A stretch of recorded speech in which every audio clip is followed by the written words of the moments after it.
How's it going, IO? In this video, we're going to talk about the extras that were refused bathroom breaks on the set of the new Joker movie, the fact that Rihanna's ASL Interpreter has gone viral, and a disturbing update on Kanye. First up, why is there always chaos on the set of the Joker? According to a shocking TMZ report, the extras that are working on the highly anticipated sequel have complained about working conditions on set. Now, many of them have alleged that they were denied bathroom breaks while working for over 2 hours non-stop and discouraged from drinking water on the set of Warner Brothers Studios in Burbank. These problems have been said to worsen during camera setups, which can last from 20 minutes to an hour. The extras said that some of them were reluctant to bring up the issues with the higher-ups for fear of repercussions. One specific incident highlighted in the article shows us how extreme the situation actually is. During the hour-long camera setups, one extra was forced to state their case to the assistant director as to why they needed to use the bathroom. On the way back, the extra grabbed a cup of water, which made another director say to them,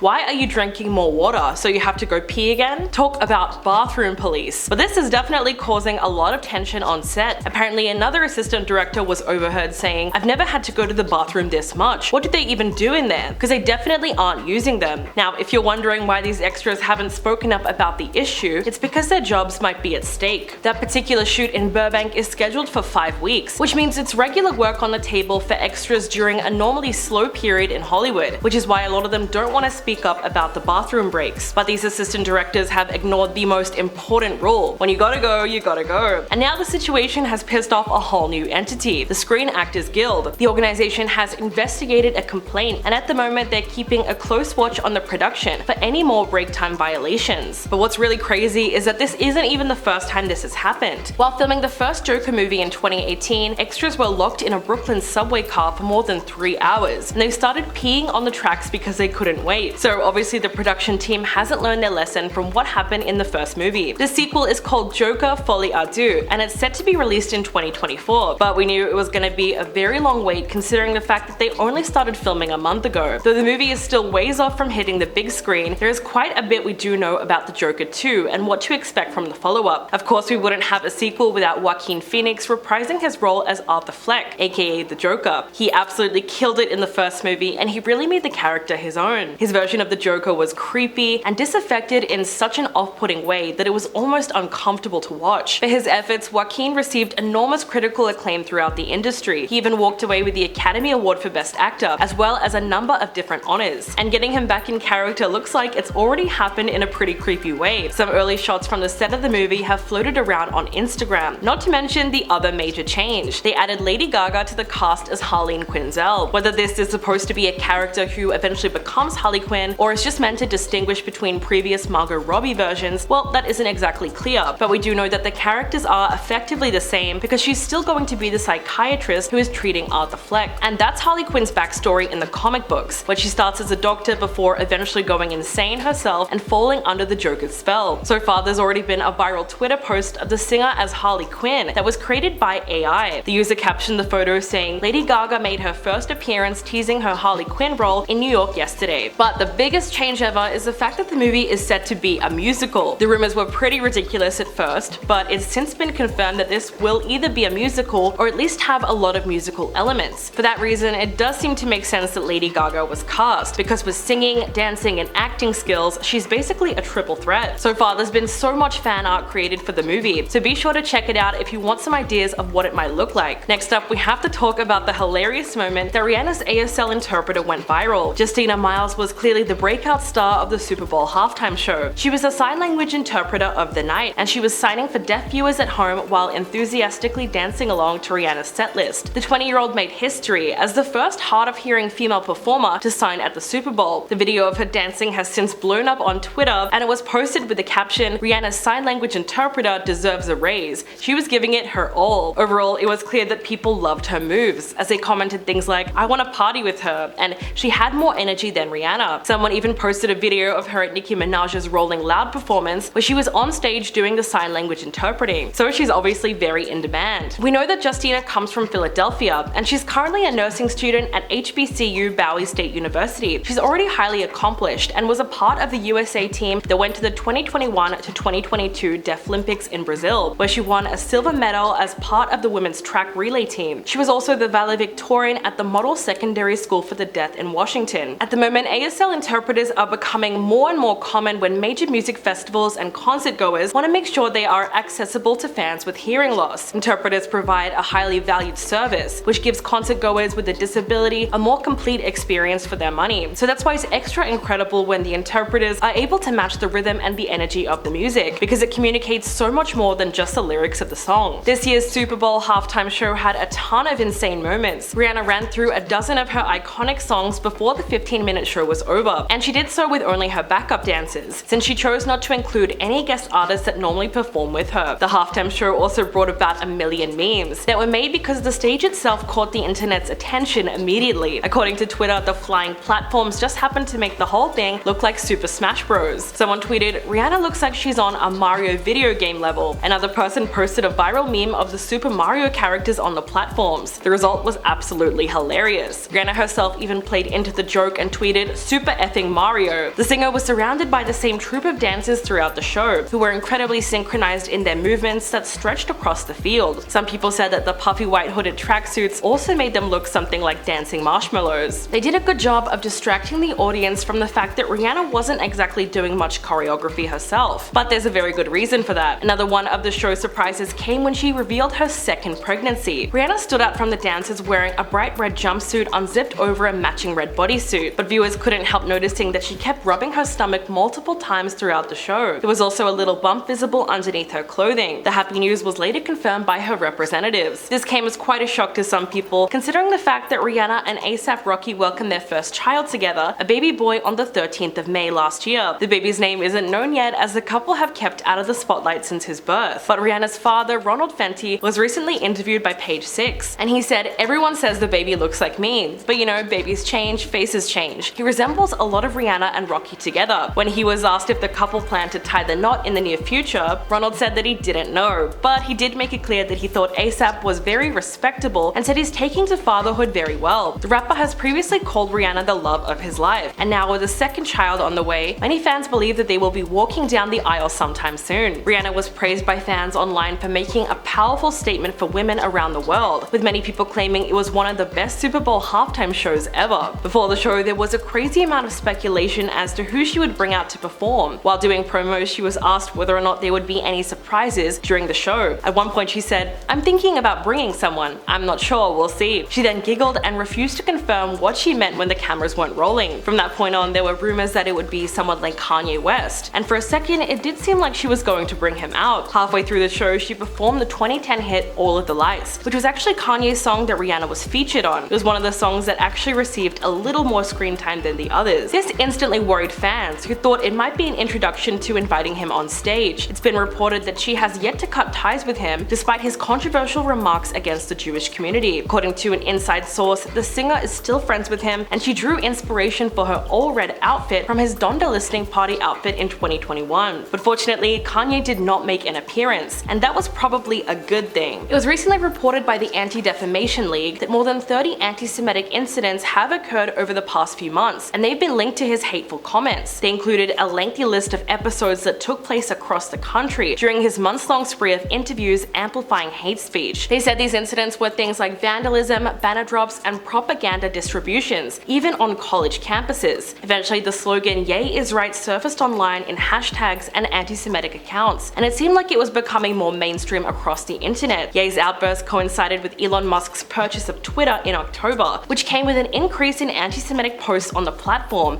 and a decrease in moderation. In fact, since October the 1st, there have been more than 9,400 Twitter mentions using the "Ye is right" slogan, and those posts reached 5 million users. The instances of vandalism have been even worse. It's been seen at schools, colleges, Jewish institutions, public areas, and commercial locations. These included graffiti saying Kanye was right and DEFCON 3. His comments have also resulted in a number of people and organizations being targeted. According to a report, a Jewish-owned restaurant in LA got a call asking for the Kanye special, and back in October, a group of 5 people, all wearing hats and masks, showed their support for the rapper by hanging a disturbing banner from an LA highway. In the wake of his public outburst, the rapper has since been dropped by his record label, publicists, lawyers, fashion collaborators, and brand partners in one of the swiftest downfalls in history. He was dropped by Balenciaga after his appearance at Paris Fashion Week. They released a statement saying that they no longer have any relationship nor any plans for future projects related to the artist. The most lucrative lucrative contract came to an end was likely Kanye's iconic partnership with Adidas. The German sports brand says that it does not tolerate anti-Semitism and called his recent remarks unacceptable, hateful, and dangerous. He was also dropped by his lawyers, who apparently turned to newspaper ads to try and reach him when he disappeared. Last year, his former business manager Thomas L. John said that he'd been unable to find Ye for weeks to serve him a lawsuit, so he published newspaper ads across LA in an attempt to remove him from their client roster. The message obviously went through because he was then spotted at a church service last month, and when he came back in the spotlight, he seemed to have gotten remarried. These days, Kanye has been a lot more reclusive, but that obviously hasn't stopped the rise in hate crimes across the nation, because the damage has already been done. So what do you think about the latest report? Please let me know in the comments below, and I'll catch you guys in the next video.